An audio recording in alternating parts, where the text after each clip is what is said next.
Now that you understand the overall intent of the emergency management function, let's take a moment to look at how the system evolved. Prior to the 1800s, disasters were managed solely with local resources. In December 1802, fire engulfed the city of Portsmouth, New Hampshire, destroying large areas. This disaster exceeded local capabilities and had a severe impact on commerce for the entire nation. In response, Congress acted swiftly to pass the Congressional Relief Act of 1803, enabling the federal government to be involved in a local disaster. The next notable era in the evolution of emergency management began with World War II in the 1940s and continued with the Cold War era beginning in the 1950s. During World War II, the federal government established civil defense programs, such as air raid warning and emergency shelter systems, to protect the civilian population.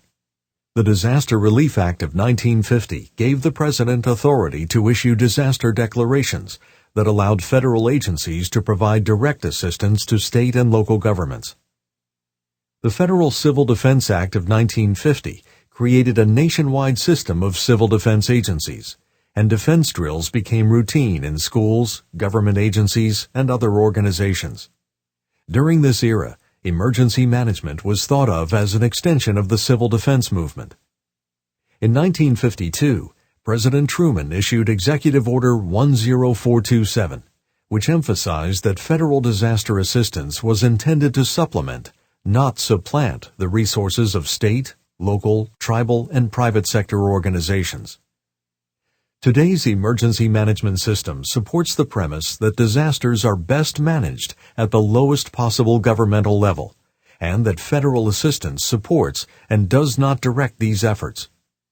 During the 1960s and 70s, as the Cold War was ending, the nation experienced numerous devastating natural disasters.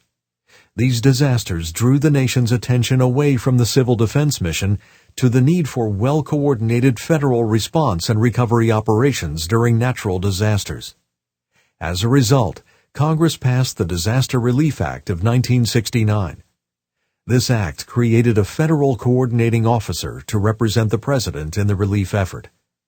The law was extended as the Disaster Relief Act of 1974, which established the process of presidential disaster declarations. To ensure coordination of federal disaster response and recovery, President Carter's 1979 executive order merged many of the separate disaster-related responsibilities into a new Federal Emergency Management Agency, or FEMA. In November 1988, Congress amended the Disaster Relief Act and renamed it the Robert T. Stafford Disaster Relief and Emergency Assistance Act, often referred to as the Stafford Act. The Stafford Act created the system in place today by which a presidential disaster declaration triggers financial and physical assistance through FEMA. At the beginning of this century, the nation was confronted with the terrorist attacks of September 11th and major natural disasters such as Hurricane Katrina. These events prompted dramatic changes in emergency management, including the need to safeguard the nation from all threats and hazards.